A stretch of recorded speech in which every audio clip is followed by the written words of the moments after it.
ರೇಣುಕಾಸ್ವಾಮಿ ಕೊಲೆ ಪ್ರಕರಣದ ಆರೋಪಿಗಳಿಗೆ ಜಾಮೀನು ಸಿಕ್ಕಿರುವ ಹಿನ್ನೆಲೆ ಇಂದು ಕಲಬುರಗಿ ಕೇಂದ್ರ ಕಾರಾಗೃಹದಿಂದ ಆರೋಪಿ ನಾಗರಾಜ್ ಬಿಡುಗಡೆಯಾಗಲಿದ್ದಾರೆ.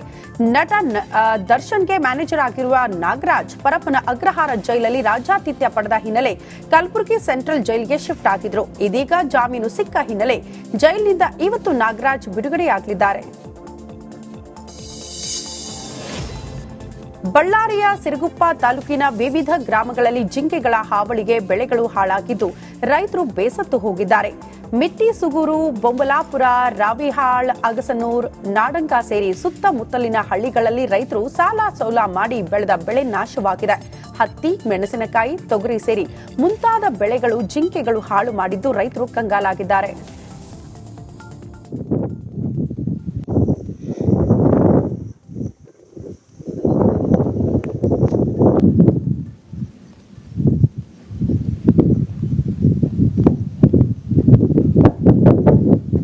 ಓಕೆ, ಕನ್ಫ್ಯೂಸ್ ಆಗ್ಬಿಡಿದೆ ಎಲ್ಲೋ.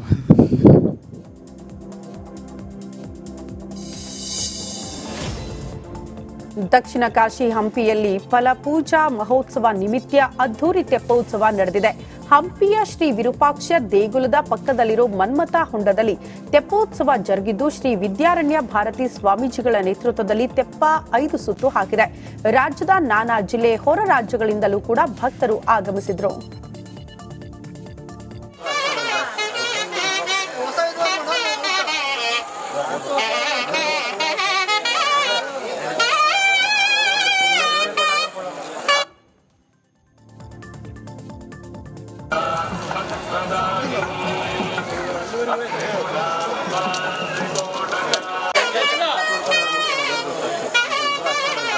ಫಸ್ಟ್ ಟೈಮ್ ನಾನು ಹಂಪಿಲಿ ಈ ತೆಪ್ಪೋತ್ಸವ ಹಬ್ಬ ಫಲಪುಷ್ಪ ಇದನ್ನ ನೋಡಕ್ಕೆ ಬಂದಿರೋದು. ಅಂದರೆ ಇಲ್ಲಿ ಶಿವ ಪಾರ್ವತಿದು ಎಂಗೇಜ್ಮೆಂಟ್ ಸೆರೆಮನಿ ಥರ ಫಸ್ಟ್ ಟೈಮ್ ನಾವು ಫ್ಯಾಮಿಲಿ ಜೊತೆ ನೋಡಕ್ಕೆ ಬಂದಿರೋದು. ಬೇರೆ ಎಲ್ಲ ಹಂಪಿ ಉತ್ಸವ ಬೇರೆಲ್ಲ ನೋಡೋಕ್ಕೆ ಇದೆ, ಬಟ್ ಇದು ತುಂಬ ವಿಶೇಷವಾಗಿದೆ. ತುಂಬ ಅಪರೂಪಕ್ಕೆ ನಮಗಿದು ನೋಡೋಕ್ಕೆ ಸಿಕ್ಕಿರೋದು ನಮ್ಮ ಅದೃಷ್ಟ ಅನ್ಕೋತೀವಿ. ಎಲ್ಲರೂ ಸಾಧ್ಯ ಆದಷ್ಟು ಬಂದ್ಬಿಟ್ಟು ನೋಡಿ ಬ್ಲೆಸ್ಸಿಂಗ್ಸ್ ತಗೊಂಡು ಹೋಗಿ. ಪಂಪಾ ವಿರೂಪಾಕ್ಷ ಸ್ವಾಮಿಯ ಫಲಪೂಜಾ ಅಂದರೆ ಸ್ವಾಮಿಯ ನಿಶ್ಚಿತಾರ್ಥದ ಕಾರ್ಯಕ್ರಮದ ಅಂಗವಾಗಿ ಇವತ್ತು ಮಾರ್ಗಶಿರಶುದ್ಧ ಹುಣ್ಣಿಮೆ. ಇವತ್ತಿನ ದಿವಸ ಸ್ವಾಮಿಯ ತೆಪ್ಪೋತ್ಸವ ಆಗತ್ತೆ.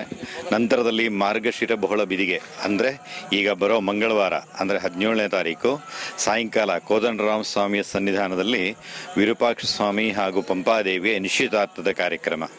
ಈ ಕಾರ್ಯಕ್ರಮ ಎಲ್ಲೂ ಯಾವ ದೇವಸ್ಥಾನದಲ್ಲೂ ಈ ಕಾರ್ಯಕ್ರಮ ವಿಶೇಷವಾಗಿ ಇರೋದಿಲ್ಲ. ಈ ದೇವಸ್ಥಾನದಲ್ಲಿ ಈ ಮೊದಲಿಂದ ಸಂಪ್ರದಾಯಬದ್ಧವಾಗಿ ಅಹೋಬಲ ಕವಿ ಚರಿತೆ ಅದರಲ್ಲೂ ಕೂಡ ಇದನ್ನ ಬೆಳಗಾವಿಯಲ್ಲಿ ಚಳಿಗಾಲದ ಅಧಿವೇಶನ ನಡೀತಾ ಇದೆ. ಸದನದ ಒಳಗೂ ಹೊರಗೂ ಪ್ರತಿಭಟನೆ, ಹೋರಾಟ ನಡೆಯುತ್ತಲೇ ಇದೆ. ಈ ಮಧ್ಯೆ ನಿನ್ನೆ ಗದಗ ಜಿಲ್ಲೆ ರೌಣಾಪಟ್ಟಣದಲ್ಲಿ ವಿವಿಧ ಕಾಮಗಾರಿಗಳ ಉದ್ಘಾಟನೆ ಕಾರ್ಯಕ್ರಮದಲ್ಲಿ ಸಿಎಂ ಸಿದ್ದರಾಮಯ್ಯ ಭಾಗಿಯಾಗಿದ್ರು. ಈ ವೇಳೆ ಮಾತನಾಡಿದ ಸಿಎಂ, ಉತ್ತರ ಕರ್ನಾಟಕದ ಕುರಿತು 3 ದಿನ ಚರ್ಚೆ ಮಾಡ್ತೀವಿ. ಸೋಮವಾರ, ಮಂಗಳವಾರ, ಬುಧವಾರ ಚಿಕ್ಕೋಡಿ ನೂತನ ಜಿಲ್ಲೆ ವಿಚಾರವನ್ನ ಪ್ರಸ್ತಾಪ ಮಾಡ್ತೀವಿ ಅಂತ ಜನಕ್ಕೆ ಭರವಸೆ ಕೊಟ್ಟಿದ್ದಾರೆ. ಸೋಮವಾರ, ಮಂಗಳವಾರ, ಬುಧವಾರ ಚರ್ಚೆ ಆಗಬೇಕು ಅಂತ ಹೇಳಿದ್ದೀವಿ. ಉತ್ತರ ಕರ್ನಾಟಕ 3 days ಉತ್ತರ ಕರ್ನಾಟಕದ ಬಗ್ಗೆ ಚರ್ಚೆ ಮಾಡಬೇಕು.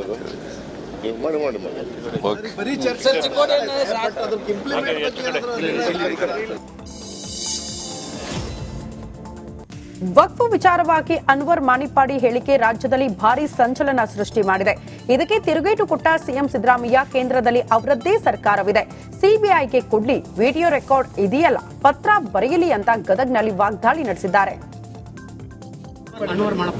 ಈಗ ಸಿಬಿಐ ಮಾಡಲಿ, ಕೊಡ್ಲಿ, ಕೇಂದ್ರ ಸರ್ಕಾರ ಮಾಡಲಿ, ಸಿಬಿಐ ಕೊಟ್ಟು ಮಾಡಲಿ. ಅಲ್ಲಪ್ಪ, ಈಗ ನೀವು ಮಾಧ್ಯಮದವರು ವಾಯ್ಸ್ ಅವ್ರದ ಇಲ್ವಾ ಅನ್ನೋದು ಫಸ್ಟ್ ನೀವು ತೀರ್ಮಾನ ಮಾಡಿ. ನಿಮ್ಮ ತೀರ್ಮಾನಕ್ಕೆ ನಿಮ್ಗೆಲ್ಲ ಗೊತ್ತಾಗ್ತಿರ್ತಾನೆ. ಈಗ ಅವ್ರೇನು ಸ್ಟೇಟ್ಮೆಂಟ್ ವಿಡಿಯೋ ರೆಕಾರ್ಡ್ ನೋಡಿದ್ದೀರಾ ನೀವು? ಅವರೇ ಪ್ರಸಾರ ಮಾಡ್ಯಾರ. ಅವ್ರದ್ದು ಎಲ್ಲೋ ವಾಯ್ಸ್ ಅವ್ರದ್ದು ಅಲ್ವ? ಮತ್ತೆ ಈಗ ಇಲ್ಲ ಅಂತಂದ್ರೆ ಈಗ ಸಿಬಿಐ ಮಾಡಲಿ, ಕೊಡ್ಲಿ, ಕೇಂದ್ರ ಸರ್ಕಾರ ಮಾಡಲಿ, ಸಿಬಿಐ ಕೊಟ್ಟು ಮಾಡಲಿ.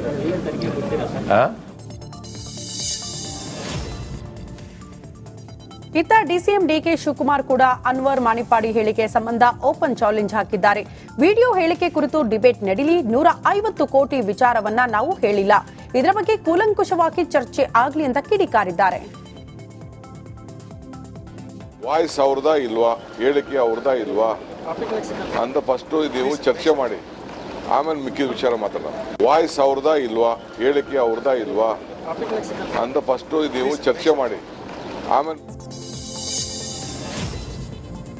ಕುಂದಾನಗರಿಯಲ್ಲಿ ಕಾಂಗ್ರೆಸ್ ಸಮಾವೇಶಕ್ಕೆ ಭರ್ಜರಿ ತಯಾರಿ ನಡೆಸಲಾಗ್ತಾ ಇದೆ. ಡಿಸೆಂಬರ್ 26, 27ರಂದು ಕಾಂಗ್ರೆಸ್ ಅಧಿವೇಶನದ ಶತಮಾನೋತ್ಸವ ಕಾರ್ಯಕ್ರಮ ಜರುಗಲಿದ್ದು, ಸಚಿವ ಸತೀಶ್ ಜಾರಕಿಹೊಳಿ ಅಧಿವೇಶನದ ಸಿದ್ಧತೆ ಪರಿಶೀಲನೆ ಮಾಡಿದರು.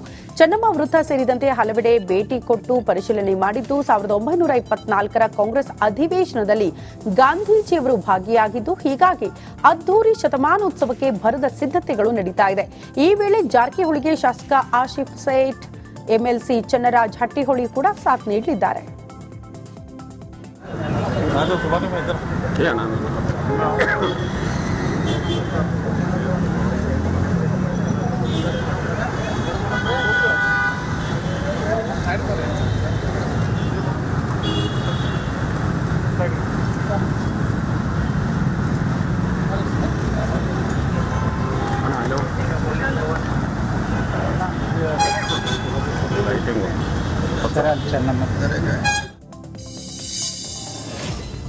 ಬೆಳಗಾವಿಯಲ್ಲಿ ಪಂಚಮಸಾಲಿ ಹೋರಾಟಗಾರರ ಮೇಲೆ ಲಾಠಿ ಚಾರ್ಜ್ ವಿಚಾರವಾಗಿ ವಿಜಯಪುರದಲ್ಲಿ ಯುವಕನೋರ್ವ ಸಿಎಂ ವಿರುದ್ಧ ಅವಹೇಳನಕಾರಿ ಪೋಸ್ಟ್ ಮಾಡಿದ್ದಾನೆ. ಸಿದ್ದರಾಮಯ್ಯ ಫೋಟೋಗೆ ಬೂಟು ಚಪ್ಪಲಿ ಹಾಕಿ ಈರಣ್ಣ ರಟ್ಕಲ್ ಎಂಬಾತ ಫೇಸ್ಬುಕ್ನಲ್ಲಿ ಪೋಸ್ಟ್ ಮಾಡಿದ್ದಾನೆ.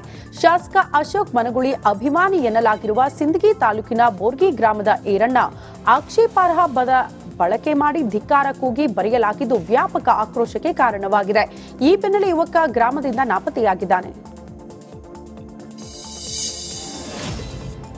ಮತ್ತೊಂದು ಕಡೆ ಅದೇ ಬೋರ್ಗಿ ಗ್ರಾಮದಲ್ಲಿ ಅವಹೇಳನಕಾರಿ ಪೋಸ್ಟ್ ಮಾಡಿದವನ ವಿರುದ್ಧ ಸಿದ್ದರಾಮಯ್ಯ ಅಭಿಮಾನಿಗಳು ಸಿಡಿದೆದ್ದಿದ್ದಾರೆ. ವಿಜಯಪುರದ ಸಿದ್ಗಿ ತಾಲೂಕಿನ ಬೋರ್ಗಿ ಗ್ರಾಮದಲ್ಲಿ ಬಸ್ ತಡೆದು ಯುವಕರು ಆಕ್ರೋಶ ವ್ಯಕ್ತಪಡಿಸಿದ್ದಾರೆ. ನಡು ರಸ್ತೆಯಲ್ಲಿ ಟೈರ್ಗೆ ಬೆಂಕಿ ಹಚ್ಚಿ ಅವಹೇಳನಕಾರಿ ಪೋಸ್ಟ್ ಮಾಡಿದ್ದ ಈರಣ್ಣ ರಟ್ಕಲ್ ಎಂಬಾತನನ್ನ ಬಂಧಿಸಬೇಕು ಅಂತ ಆಗ್ರಹಿಸಿದ್ದಾರೆ.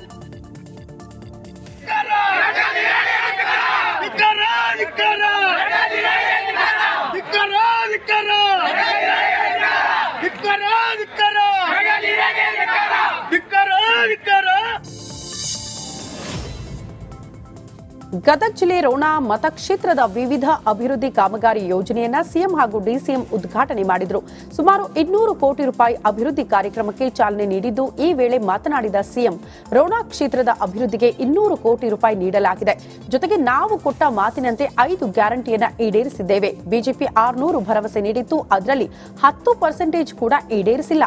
ಸಾಲ ಮನ್ನಾ ಮಾಡಿ ಅಂದ್ರೆ ಹಣ ಪ್ರಿಂಟ್ ಮಾಡುವ ಮಷಿನ್ ಇಲ್ಲ ಅಂತ ಹೇಳಿದ್ರು ಬಿಜೆಪಿಯವರು ಅಂತ ವಾಗ್ದಾಳಿ ನಡೆಸಿದ್ದಾರೆ.